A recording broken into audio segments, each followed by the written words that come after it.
Você já teve uma convulsão? Já viu alguém tendo uma crise epiléptica? Então preste atenção no que nós vamos falar hoje. Convulsões.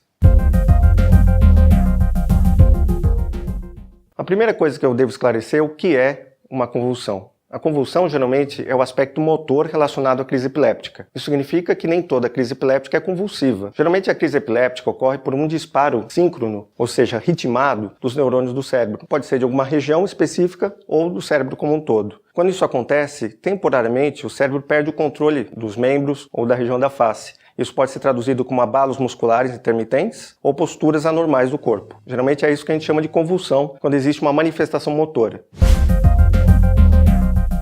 Então, quais são as características que nos fazem reconhecer uma convulsão? Uma convulsão, ela pode ser muito diferente de pessoa para pessoa. Ela pode variar desde uma crise de ausência até mesmo uma convulsão generalizada, que é aquela que a gente costuma perceber quando às vezes aborda alguém na rua quando passa mal. A crise de ausência, que é muito comum, em crianças, ela pode passar muito despercebida. Isso porque, às vezes, a criança só para o olhar, retoma o contato por segundos. Às vezes, esses segundos que ela fica inconsciente já faz com que ela perca rendimento escolar, por exemplo. Existem outras formas de crises, que são as crises parciais, as crises focais. Nela, a pessoa fica acordada, ela percebe toda a sua crise. Quando isso acontece, ela nota, às vezes, um repuxamento no rosto, o braço pode começar a formigar ou começar a ter uma sensação diferente. Ela começa a sentir alguns abalos, posicionamento extensor tônico, ela fica com o braço rígido, e a partir daí ela pode ter a perda de consciência. Uma outra situação que também pode acontecer é a crise generalizada. Essa é a mais comum, essa que todo mundo já conhece. É quando a pessoa tem a perda de consciência, ela geralmente prende os dentes, ela saliva bastante, ela pode virar o rosto, virar os olhos, ela pode ter abalos generalizados, no chão, alguém às vezes chega, ela está toda se tremendo. Nesse caso, eu vou citar daqui a pouco o que a gente deve fazer, protegê-la de evitar um acidente.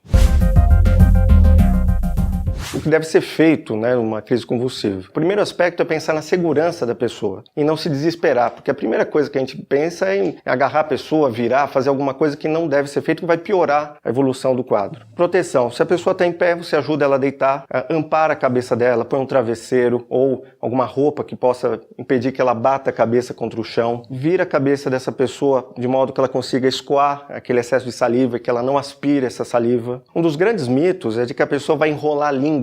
Ao enrolar a língua, ela vai se sufocar. Na verdade, isso não acontece. Não introduza caneta, colher, o seu dedo, nem pensar. Vire a cabeça da pessoa, espere escoar a saliva. Mas vai machucar a língua. Geralmente, as lesões na língua são superficiais, vai passar alguma medicação depois que vai melhorar. Mas se você introduzir algum objeto, ela pode se ferir, a cavidade oral dela pode sofrer algum ferimento e você mesmo pode se ferir e introduzir o seu dedo. E esperar que a crise vai acabar. Isso, geralmente, uma crise epiléptica dura 1 minuto, não muito mais do que isso. E nesse tempo, já solicitar que uma outra pessoa chame ajuda médica, uma ambulância, para que ela possa ser removida para o hospital.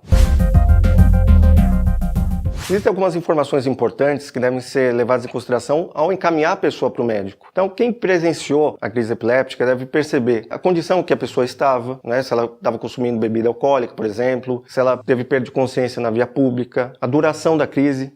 Pode ter durado segundos a minutos. Quanto tempo a pessoa permaneceu desacordada? Quais foram as manifestações que ela teve? Se ela apresentou abalos musculares, se ela ficou toda contorcida, se ela virou os olhos, se ela mordeu, apertou os dentes, se ela se machucou de alguma forma. E depois, o que a gente chama de estado pós-ictal, se ela ficou sonolenta, se ela ficou confusa, agitada. São informações muito importantes que devem ser levadas ao médico para que ele até possa reconhecer a crise epiléptica.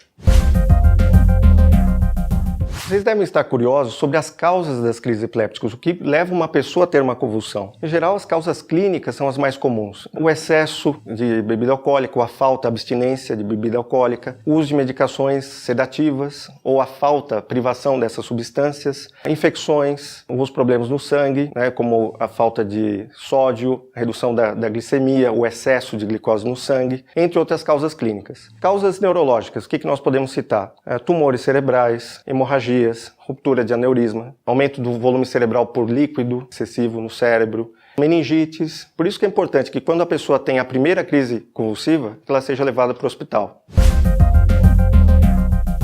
Uma importante distinção agora deve ser feita entre crise epiléptica e epilepsia. A epilepsia é uma doença e a crise epiléptica é um sintoma neurológico. A epilepsia é uma doença que se caracteriza pela repetição, pela recorrência de crises epilépticas. Essas crises podem acontecer em um dia ou podem ter um intervalo de vários meses, a gente nunca sabe. Existe uma diferença então entre a pessoa que tem a primeira crise e a epilepsia. No primeiro caso, a primeira crise sempre levar ao pronto-socorro, porque trata-se de uma emergência neurológica. O paciente que tem recorrência de crises precisa de um acompanhamento neurológico. Esse é o objetivo do canal Doutor Ajuda, de trazer informação que vai te ajudar a informar o teu médico sobre os sintomas e dessa maneira ele vai encontrar o diagnóstico e o tratamento adequados. Você sabia que a principal causa de escape de crise convulsiva é a falta do uso da medicação? Parece uma coisa óbvia, todo mundo deveria usar a medicação corretamente para evitar a crise convulsiva. No entanto, às vezes com o dia a dia, as pessoas estão apressadas, elas acabam não prestando atenção aos horários. Então, reforço, aqui é necessário tomar a medicação corretamente e no intervalo correto prescrito pelo seu médico. Você está gostando do canal Doutor Ajuda? Então se inscreva no canal, deixe seus comentários e curta os vídeos. E principalmente, não esqueça de compartilhar com seus amigos e familiares.